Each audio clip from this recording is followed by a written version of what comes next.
दूसरे क्वेश्चन का सॉल्यूशन है, सिद्ध करना है कि कोई भी धनात्मक विषम पूर्णांक 6q + 1, 6q + 3, 6q + 5 के रूप का होता है। ठीक है ना, यही दर्शाना है। हम क्या लिखेंगे सॉल्यूशन में? सॉल्यूशन कौन सा क्वेश्चन है? दूसरा नंबर है ना। ठीक है, दर्शाना है कि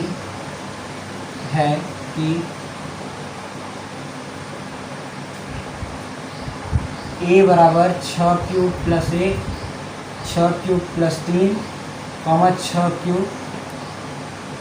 + 5, यही हमें दर्शाना है। ठीक है, यानी इसमें ये दर्शाना है कि कोई भी धनात्मक विषम पूर्णांक 6q + 1, 6q + 3, 6q + 5 के रूप का होता है। ठीक है, इतना हमें दर्शाना है। अब a क्यों दर्शा रहे हैं? क्योंकि धनात्मक विषम पूर्णांक बता रहे हैं, तो धनात्मक विषम पूर्णांक a को मान ले रहे हैं, जो कि 6q + 1 है, 6q + 3 है, 6q + 5 हो सकता है। ठीक है, जहाँ अब क्या करते हैं, b बराबर 6 मानते हैं, जहाँ b बराबर 6 माना। ठीक है ना, b बराबर क्या मान लेते हैं? 6 मान लेते हैं। अब जब भी धनात्मक विषम पूर्णांक में 6 से हम भाग करते हैं तो हमें शेषफल क्या होता है? धनात्मक विषम पूर्णांक में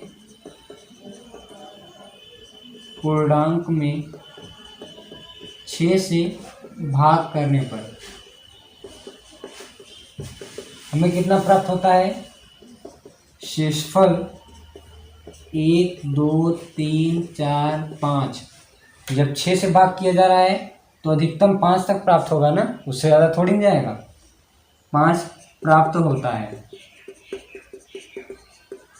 ठीक, सही है ना। शेषफल हमें कितना प्राप्त होता है? 5 प्राप्त होता है। अब इसके बाद ये ध्यान दीजिएगा, जब विषम पूर्णांक, जब पूर्णांक विषम है ना, ठीक है, जब पूर्णांक विषम है तब शेषफल क्या होगा? जब पूर्णांक विषम है तब शेषफल हमारा 1, 3 और 5 होगा। क्यों? जब पूर्णांक विषम तो शेषफल भी विषम ही होगा। ठीक है ना, तब शेषफल भी कितना होगा? 1, 3, 5 होगा। अतः अब जो विषम पूर्णांक होगा वो कौन सा होगा? 6q + 1 ये होगा ना। अतः 6q + 1, 6q + 3 और 6q + 5, क्योंकि q तो वही रहेगा। हम किससे डिवाइड कर रहे हैं? 6 से डिवाइड कर रहे हैं, शेषफल 1, 3 और 5 आता है। अतः 6q + 1, 6q + 3, 6q + 5 ही क्या होगा? विषम पूर्णांक होगा। हो गया, इट्स प्रूव। ये हमें सिद्ध करना था। ठीक है ना, इतना हो गया। देखिए सॉल्यूशन नंबर 4 है। हमें क्या क्वेश्चन दिया गया है कि सिद्ध कीजिए कि यूक्लिड विभाजन की प्रमेयिका से सिद्ध कीजिए कि किसी धनात्मक विषम पूर्णांक का वर्ग 3m या 3m + 1 के रूप का हो सकता है। तो हम सबसे पहले क्या करते हैं, मान लेते हैं, माना a बराबर bq + r, यही यूक्लिड विभाजन का प्रमेय है। ठीक है ना, क्या है? यूक्लिड विभाजन का प्रमेय है। लिख लीजिएगा यहाँ पर, यूक्लिड विभाजन का प्रमेय से। और फिर उसके बाद b बराबर क्या रखना है? हमें 3m और 3m + 1 के रूप में लाना है। तो हम b बराबर 3 मान लेते हैं। ठीक है, अब a बराबर 3q + r हो जाएगा। r का मान, शेषफल का मान अधिकतम भाजक से कम ही होता है ना, भाजक से कम ही होता है।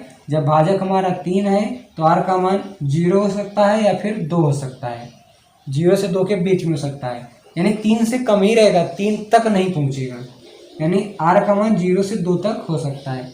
अब हम क्या करते हैं, रखेंगे पहले r का मान 0 रखते हैं, फिर 1 रखते हैं।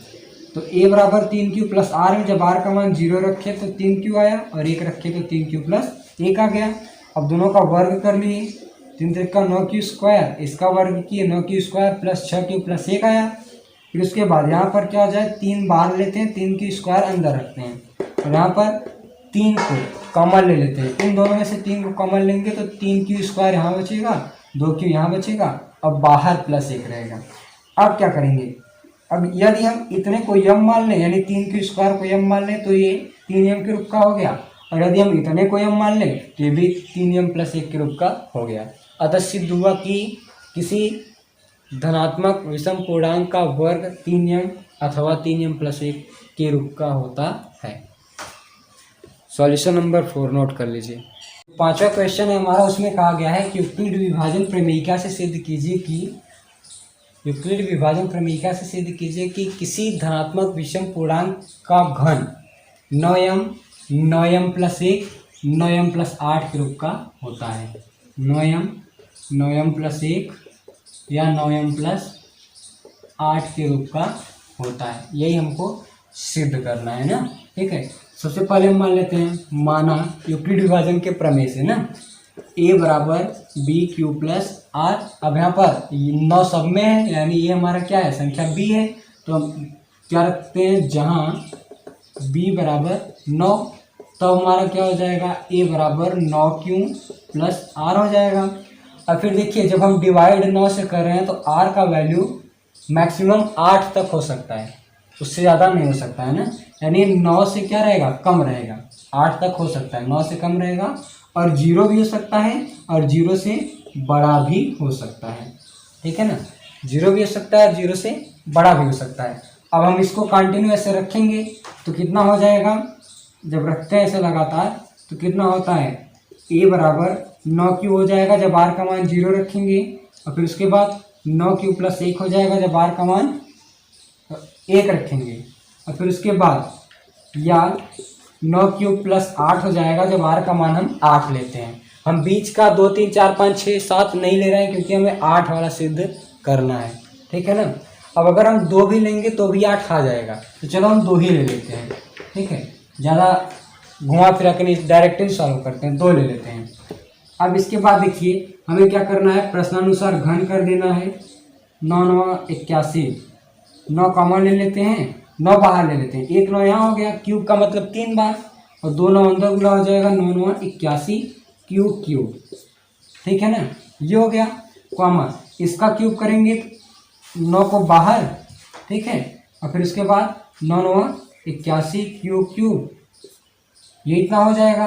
फिर उसके बाद प्लस, इसमें a³ + b³ का फार्मूला लगा देते हैं पहले ना, तब सॉल्व करते हैं। जब a³ + b³ का फार्मूला लगाएंगे तो कितना हो जाएगा, इधर साइड में देख लेते हैं, 9q + 1 का होल क्यूब कितना हो जाएगा, 9q q³ + a³ + b³ + 3ab यानी 9q क्रॉस 1, इसके बाद a + b। ठीक है, इतना होगा ना, यानी 9 81 क्यूब। फिर उसके बाद 9 3 27, इसमें से क्या करते हैं, 9 को हम ले लेते हैं बाहर, प्लस 9 अंदर क्या हो जाएगा, 3 क्यूब भी रहेगा ना, 3 क्यूब बाहर रहेगा, 9q + 1 ये रहेगा, प्लस 1 इक्का 1 हो जाएगा, इतना होगा ना। अब इन दोनों में से मैं क्या करता हूँ, 9 को कॉमन ले लेता हूँ, 9 को कॉमन ले रहा हूँ, फिर 81 क्यू का क्यूब प्लस 3q और अंदर ब्रैकेट में 9q + 1, 9q + 1। ठीक है, अब बाहर क्या बचा, टोटली बाहर क्या बचा, 1 बचा। ठीक है, यानी देखो अगर हम इसको क्या मान लें, m मान लें, इसको m मान लें, तो 9m + 1 के रूप का बन गया। ठीक है, 9m + 1 के रूप का बन गया। और फिर उसके बाद लास्ट वाला जो बचा है ना, या फिर 9m + 8 वाला कैसे प्रूव करेंगे,